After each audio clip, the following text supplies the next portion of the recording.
I've been reacting to lots of fighting games lately. It's dumb, you'd like it. And one thing that stood out to me is the sheer number of Bruce Lee clones on offer. Now, I'm primarily a Mortal Kombat connoisseur and otherwise an almost complete fighting game retard, so before checking out other fighting games, I always assumed Liu Kang was the only black hole of character and personality in the fighting game space, but it turns out every fighting game has its own black hole of character and personality. And this is fine, I understand paying homage to a revered public figure and that people got attached to these characters over the years and they took a life of their own, so it would be pretty hard and dumb to suddenly delete them, and it's just a game, bruh, don't take it too seriously. But on the other hand, come on. Context and pseudo-noble intentions aside, this is the laziest shit you will ever see in any game genre. Copying old Squeal Boy down to the nunchucks and the high-pitched Michael Jackson orgasms is the biggest exercise in creative bankruptcy I can think of. And you could argue, hey, it's just one of many character slots, let people have their fun.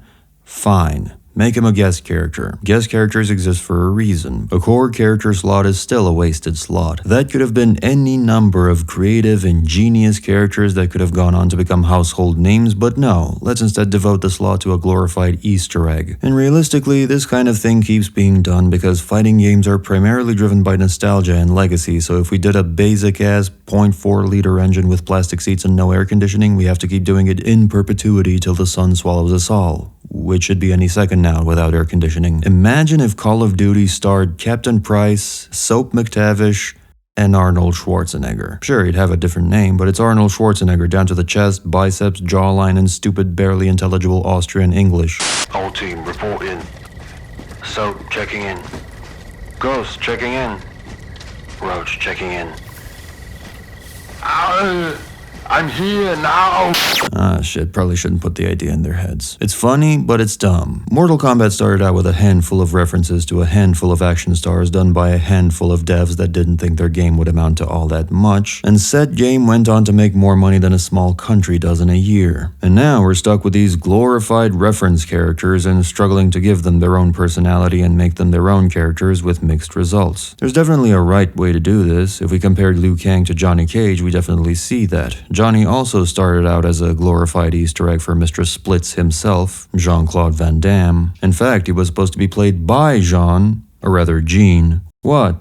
We're in America! But it ended up not working out, so the Jean became Johnny Cage. Mocapped by someone else, left as a more obscure reference to a less famous movie star, no offense Claude. And between that and Lyndon Ashby absolutely killing it as Johnny Cage in the original 95 movie, taking a handful of special moves and a short text crawl microwave hors d'oeuvre and turning it into a 3 Michelin star 7-course dinner. An interpretation that was so popular that the games never stopped copying it ever since. Similar situation to Trevor Goddard's interpretation of Kano in the same movie. Johnny Cage had more elements in place to evolve into his own character and was allowed to do so, whereas Bruce Lee was too much of an icon in order for Liu Kang to ever crawl out of his shadow and become a standalone character. He may be a standalone character to certain MK fans, but to other fans, and indeed to the general populace, they still to this day look at Liu and see Lee. Speaking of Lees, Rock Lee from Naruto is a much better example of how to reference an iconic actor without letting said actor overshadow the character you're trying to create.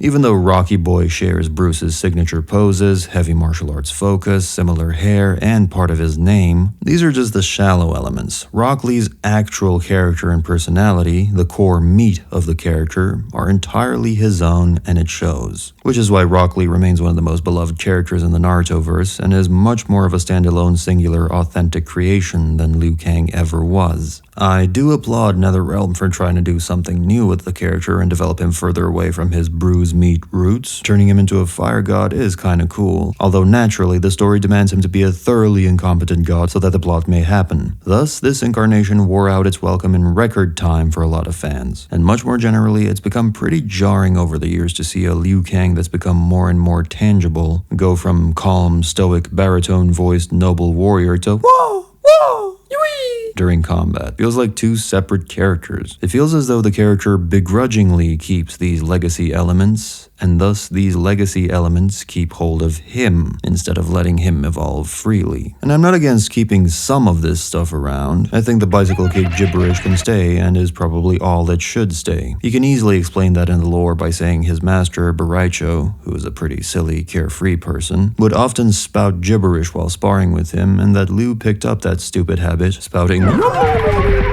during his bicycle kick the same way Bo would spout gibberish when he does a silly monkey slap flurry move thing that you could actually give the character in a future installment. One could be a callback to the other. Other characters could mention how weird that gibberish is, while Liu would think it's weird that they think it's weird, as he grew up doing that all the time and never gave it much thought. Plus, it's just a way to honor his master. As for guys like Martial Law, I have trouble believing he's anything more than just another jockstrap to add as cannon fodder to the Tekken tournaments, so few would miss him if he suddenly skipped the next one, but I've yet to play Tekken at the time of recording, so if he turns out to be this crucially important character that makes most of the plot happen, do fucking let me know. Maybe I'm just salty because whenever I have to react to one of these asshats, I have nothing to say except, yep, that's Bruce Lee clone, alright. But I think it's stuff like this that holds fighting games back a tad. But let me know what you think, and stay tuned for the next post. Special thanks to Jigglypuff Puff, Serhi Hrishin, Clocks, Juan Bautista Cortez, Gennaro Chanella, Miguel Avila, Blood Milk, as well as my other members for being irresponsible enough with their spending to support the channel.